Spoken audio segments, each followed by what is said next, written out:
Welcome back to the Govrnor Show. The Govrnor Show is dedicated to board enthusiasts and aims to debunk the myth around board governance. The Govrnor Show is a series of weekly episodes featuring talented guests who will share their long experience about board matters and board governance. You can follow us on our social media and on our website. I'm Xavier Pansard for the Govrnor Show, and my today's guest is Phillippe Lambert. Hello, Welcome, Xavier. Philippe. Welcome. It's an honor to have you on board. My pleasure. Let me introduce you, Philippe, first. You are the Secretary General and member of the board of the Federation of Enterprises in Belgium and General Counsel in charge of the legal department. Mm-hmm. We can wait to know more about that. Mm-hmm. You're also a professor at UCL Louvain, financial law and corporate governance. Mm-hmm. So actually you know well corporate governance. Right? Well, I try to. Before starting, we have also a little ritual, which is handing over to you an object. And the object we choose for you, Philippe, is the weighing balance. Yes. Interesting. And before handing it over to you, I will describe the objects fitting to your personality and your role and your career. So the weighing scale or beam balance since ancient time has come to signify fairness, justice, balance, and non-discrimination. Throughout history, it served as a means to better facilitate the understanding of various concepts, ideas of any piece of gathered knowledge. We thought this object was a good match with your role of Secretary General. What do you think? Well, thank you for thinking about the balance in my case. I'd like to comment this. Please do. First of all, balance for many people has something to do with justice, and that's my initial formation. So, secondly, I think that balance is something we lack today. Today we are very confrontational.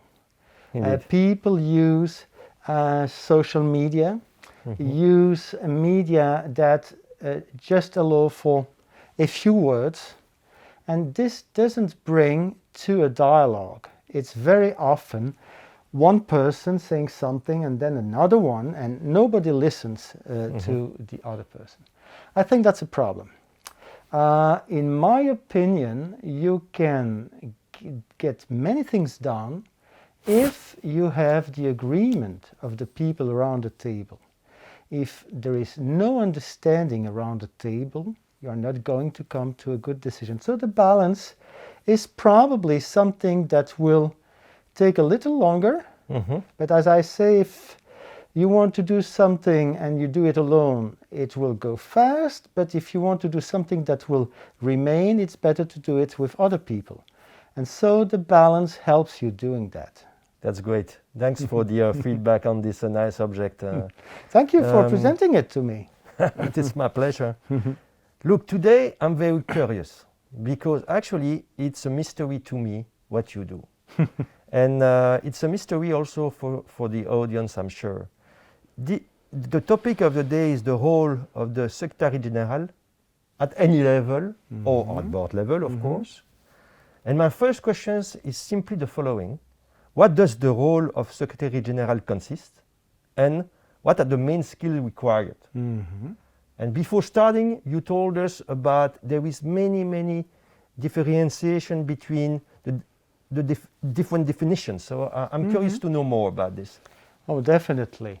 Well, I think we should start with something very simple. The Secretary General of the United Nations is the boss of the United Nations, is the CEO of the United Nations. Yeah. Okay. While the Secretary General of FEB is not the CEO of FEB. We have Peter Timmermans for this. So it already explains to you that this function may be used to describe different type of activities. And very often in the governmental organizations, but also in the non-for-profit organizations, you have CEOs, Secretary General, for the leading function of the executives. But you do also have a different type of Secretary Generals, which are more, I would say, the second in charge, the person that will assist the CEO or that will assist. The shadow man? To some extent, I would say the man or the woman behind the scene. Okay. If you see, the shadow man is not a bad description.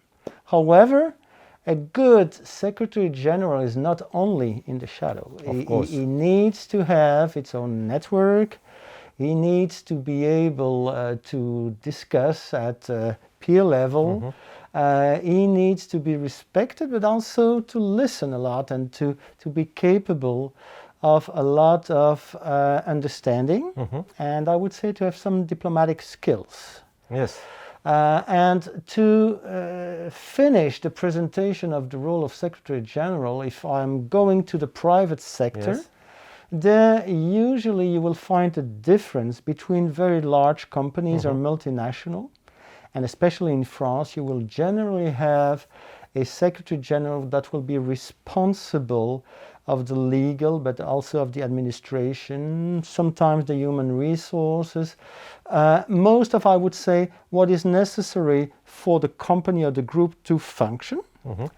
And in some smaller entities, more like SMEs, but large SMEs, I would say, then very often he takes also the role of the chief financial officer. So it's really is a very variable kind of function. And if I want to tell you what I am doing as a Secretary General, well, basically I would say I'm a kind of a COO, because I'm responsible for the finance, I'm responsible for budgets, I'm responsible for the organization of the company, of the association, to be correct.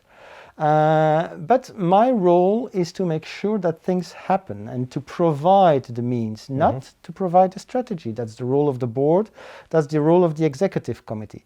But the Secretary General will make sure that you have, for instance, your facilities that are running, that you have your agenda, your calendar for board meetings in due time, that all what is necessary for the organization to function functions well. And then you have also the legal aspect. Indeed. And the legal aspect has to do with all what you need to respect as a company to function according to the law and also to your governance system. Who are your board members? Well, you probably know it, but in today's reality, a board member is elected, of course, by the general meeting, but that's not the end of it. You have to publish this in the National Gazette. You have to register him in the ultimate beneficial owners, etc., etc., etc. So all these administrative things, all these practical things, well, they need to be done. And they are sometimes tedious, but also sometimes very interesting. And you really learn to know the internal functioning of different situations, different boards, different companies. And well, I've been doing this for 18 years and I still discover new things every day. Yes. So it means that you're not part of the board. I am part of the board. You're part of the board officially. But I am probably an exception. Okay. Let's not talk too much about my situation. Yeah, but I am a member of the board of directors in the FEB because generally speaking, and it depends, the top of the executives do sit on the board. We represent the executive part in a board that is largely consists of non-executive board members because the board members of FEB are the CEOs or Secretary General or Director Generals of our own own sector federation. I see. And therefore, it's kind of normal to have a representation of the executive committee within the board. And right now, Peter and myself are board members, but I suspect that in a few months' time, there will be other members of the executive committee going there too. Can we say you moderate the board? No, you can't say that, because when you moderate the board, I suppose you are alluding to a board meeting. Yes. Well, when you are in a board meeting, the role of moderating the board is the role of a chairman. It is the chairman that leads the discussion within a board. The Secretary General makes sure, first of all, that we know all our members. And so you have to keep this good up to date, to put it in your systems, in your CRM. Then you need to make sure that your clients, or I would say our members, are satisfied. So it means that you have to have contact with them and to make sure that everything runs smoothly. One of the examples we have, we work with a digital platform, of course, to correspond with our board members. Well, you know, in order to make sure that they receive the documents for the board, the agendas of the board, well, you must be certain that their secretaries or their systems are working. And okay, well, you have procedures to do that. Well, it's my office that looks into this. And then preparation. Well, we have in the FEB a system by which in the management committee we discuss always ahead of time the different points that we will propose for both the strategic council and the board of directors. And it's a constant routine of coming back, seeing what the topics are that are important, that should come at what time, prepared then on the basis of that, a briefing with the chairman in order to make sure that he agrees with the topics we propose him for the meeting, not to forget all what is necessary to present the budget, to present the annual accounts and all these elements. It's a constant routine that you have to go through the whole year round and then start again. I have a questions for you, for my curiosity and curiosity for the audience as well. Is you are a professor at UCL in corporate governance. So I'm going a bit outside the subject. Yes, please do. I would like to know, how do you see corporate governance evolving with those days of crisis and things like that? Okay, well, I can be short because I have my idea on this. In my opinion, in corporate governance, you have two important elements. The corporation or the company. Yes. And then you have the governance. Let me start with the easiest one. To govern. What does that mean? Well, to govern is to give a direction. It's to give a strategy. It's to give means, purpose, and that's the role of the board. The board needs to set up the strategy, needs to set up the values, the mission of the company, and of course, discuss it in the general meeting.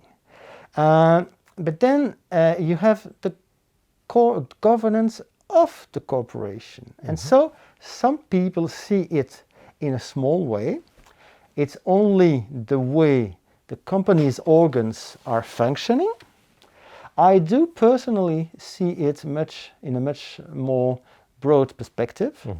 I do believe that the governance of a company is the complex system of proceedings, organization, relationship that makes sure that first of all, and that's not unimportant, you comply with the law. That's the degree zero, I would say, of governance, comply with the law. And then the second point is assume your mission and do what you are saying you are doing.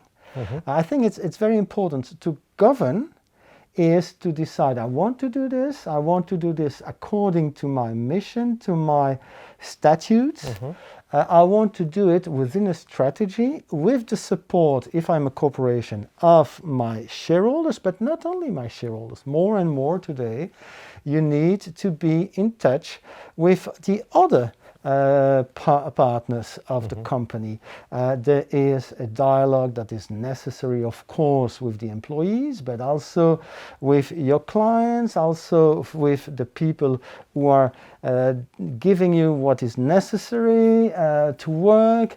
You need also to have a good relationship with government, local or at higher level. So it's a complex element, and governance is all the good practices, but also the rules that you need to respect in order to achieve in a long-term view, well, I would say the creation of value for the partners for the company. The stakeholders. The stakeholders. Yes. And let's not forget that in order to do that, the corporation, the company, needs to create value, because you can't start doing things for other people if you are yourself not in a position to do things. So the creation of value is very important, and it must be done taking into consideration the interests at large of society and the shareholders, but also the stakeholders. And that is more and more the definition of corporate governance today. Let's govern nicely then. Thank you very much, Philippe, for this, you enlightening me on Secretary General role and on corporate governance. Thank you very much. Well, you're welcome, Xavier. It was a pleasure. Can I ask you to put the balance on the shelf? You may ask me to do so. Whenever, maybe here is fine. Okay. Thank you. Great. Yes, I can do it. Here we go. So we have a choice. Very good. At the Govrnor show. Thank you very much, Philippe, again. It closed the show of today. If you enjoy the show, please follow us on social media, website, video, podcast, and I see you next time.